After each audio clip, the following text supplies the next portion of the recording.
Bunda punya catatan, kayak saya misalnya punya anak banyak ya, itu ada punya post-it tuh yang kuning-kuning tuh, ya nanti tanya, ya besok kamu sekolahnya dari jam berapa sampai jam berapa nak? Sekian sampai sekian Bu.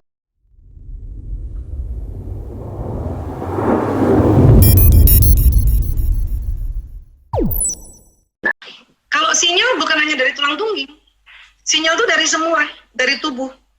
Jadi di bawah kulit ada namanya pembuluh meridian, pembuluh energi. Ya, persis di bawah kulit, cuman kita nggak bisa lihat, ataupun kita ya lukakan kulit kita kletek itu nggak kelihatan karena dia bentuknya energi dan hanya bisa dilihat lewat sekarang pakai alat namanya mikroskop elektron, bisa dilihat sekarang. Nah, jadi di tubuh kita ini dari ujung rambut sampai ujung kaki ada 360 ya bulatan-bulatan tadi. Yang terbesar itu di sini, di dada, di kolb. Karena di situ keluarnya gelombang itu kencang. Ya. Kalau misalnya ini di Ka'bah, di Hajar Aswad itulah gelombang yang keluar dari dalam bumi untuk keluar. Makanya bentuknya tuh disitulah kita mengapa di pas sejajar Hajar Aswad kita beristilam kan? Ya. Gitu. Nah, kalau di tubuh itu di kolb. Jadi Ka'bahnya tubuh kita itu kolb di jantung nih. Karena semua berpendar. Kalau soal sinyal ya berpendar semuanya. Nanti dari kolb yang terbesar, setelah itu otak. Di sini, ya. Kemudian seluruh tubuh berpendar tadi. Ya. Nah, kalau tulang tungging dia merekam. Merekam apa? Merekam apa yang sudah dilakukan. Bahkan merekam apa yang baru diniatkan. Dia merekam. Tulang tungging ya, dia merekam. Jadi kalau pesawat nih Mas Fajar, tulang tungging itu black box. Merekam apa yang sudah kita lakukan. Kalau di otak masih bisa ya merencanakan. Kalau di otak ya. Jadi kalau tulang tungging itu merekam apa yang sudah dilakukan. Makanya kalau sempat kita hilaf melakukan sesuatu harus di-delete dengan apa? Dengan istighfar dan sholat tobat. Tergantung kapasitas kita hilafnya gitu. Nah gitu, jadi pada kita astagfirullahaladzim, nah itu omongan istighfar itu jalan ke sistem saraf, masuk dulu ke kolb membuat kolbu ini akan mengirimkan ke alam semesta sampai ke, itu tugasnya jadi beda-beda. Tulang tungging yang tadinya misalnya ya kita mengumpat lah, kita pokoknya kesel lah sama suami, kita umpat dia. Emang dia begini gitu. Terus astagfirullahaladzim. Nah istighfar itu mendelete tadi umpatan kita yang terlanjur jalan, ya. Sehingga apa? Sehingga tulang tungging ya nggak usah ada itu umpatan-umpatan jelek karena kita sudah delete dengan istighfar yang berulang-ulang. Karena apa? Karena itu tadi terlalu banyak kita umpatan-umpatan tanpa antara sadar dengan sadar kita lakukan. Makanya istighfarnya berulang-ulang. Ya, dan istighfar itu sebelum sampai ke tulang tungging dia ke seluruh tubuh dulu. Jadi begitu. Jadi fungsinya nanti bekerja sama dan dia fungsinya beda-beda kayak gitu. Ya, nah kalau ditanya apakah tulang tungging itu betul menyimpan sesuatu? Iya, sudah diteliti itu. Ya, sudah diteliti. Nah, makanya pas waktu saya mendapatkan hasil penelitiannya, ya Allah. Ya. Kayak kalau habis khilaf juga langsung astagfirullahaladzim. Kalau saya rasa itu, aduh, kadar khilafnya nih kalau cuma istighfar aja nih, aduh, saya harus tambah lagi dengan sholat tobat. Kenapa? Karena sholat tobat kan kita ada gerakan, agar nanti setelah sholat tobat kita istighfar ya yang banyak, supaya jalan lancar itu ke tulang tungging, karena habis gerak kita. Habis gerak dan juga membuka pembuluh meridian untuk ya selain mendelete di tulang tungging kita mendelete juga tadi yang terlanjur jalan ya mudah-mudahan belum sampai tercatat di lauh mahfuz sudah di-delete dengan istighfar kita dengan sholat tobat kita gitu loh. Ini analisa yang sangat sederhana sebetulnya karena kalau dilihat itu udah lebih kompleks lagi, lebih detail lagi. Ini hanya mencoba untuk kayak gini kurang lebih ya. Ini pun juga aduh sangat sederhana banget cara analoginya ya, perumpamaannya.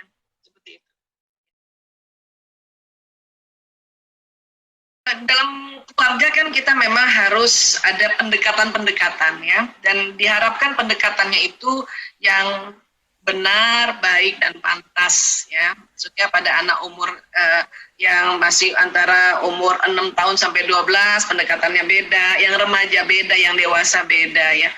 Nah, namun kita perlu juga bikin sebuah pertemuan-pertemuan keluarga sebetulnya, meeting keluarga inti gitu. Yang rutin yang rutin, sepekan sekali kah, atau memang kalau sanggup setiap malam ketemu. Nah, disitulah ya saling mengingatkannya. Ya, termasuk juga mengingatkan ya apa saja yang mau dilakukan nanti seminggu ini gitu. Nah, di situ juga misalnya nih hari Ahad sore ya Bunda masak masakan yang agak berbeda dibanding hari-hari sebelumnya, atau yang nggak bisa masak ya sudah di telepon aja itu pesan masakan gitu ya. Nah, di situ kita ngomong kalau perlu Bunda punya catatan, kayak saya misalnya punya anak banyak ya, itu ada punya pos itu yang kuning-kuning tuh ya, nanti tanya ya besok kamu sekolahnya dari jam berapa sampai jam berapa nak, sekian sampai sekian Bun, ya setengah 8 aku sampai ekskul Bun sampai jam 5 Bun. Berarti kan kita udah kebayang tuh Ananda akan pegang gadget dari jam 8 sampai jam 5 ya kan. Nah tapi kan ada waktu-waktu istirahat, dia kan juga bosen tuh kalau setiap hari ya.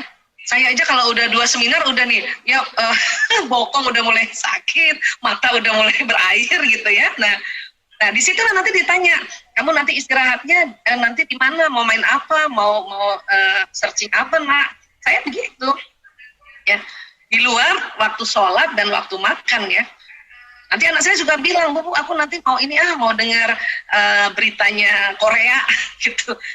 Anak perempuan saya masih juga, karena memang eranya ya sudah, yang mana berita apa tuh BTS misalnya. Oh, ibu nanti kalau sempat ikutan lihat.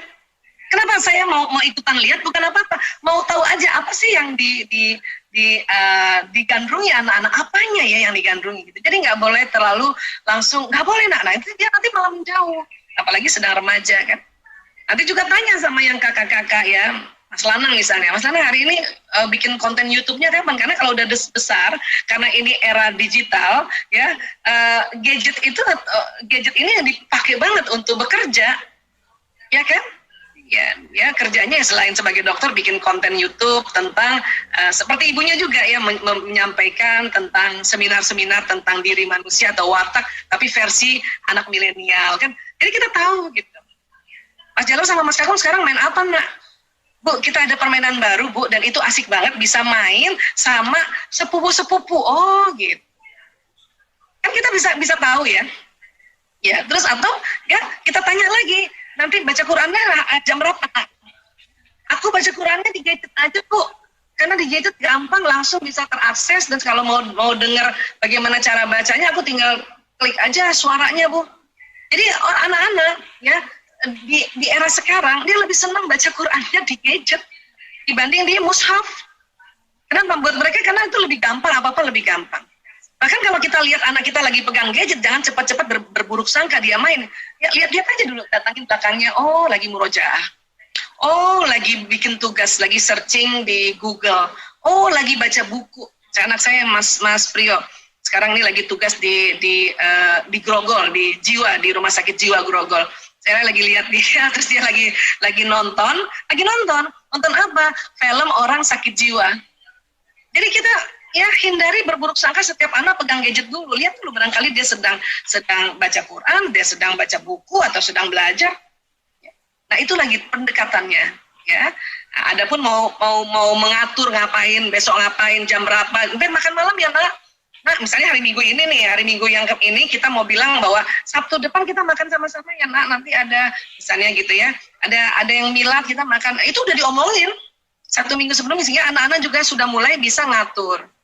Tapi kan masih kecil Bu Aisyah, anak-anak dari kecil udah diajarin bagaimana memanage apa yang bisa kita lakukan bersama-sama. Jadi kayak gitulah kurang lebih ya, dan nanti masing-masing keluarga punya SOP-nya sendiri-sendiri. Ya, karena nggak bisa sama. Ya, itu yang kami lakukan.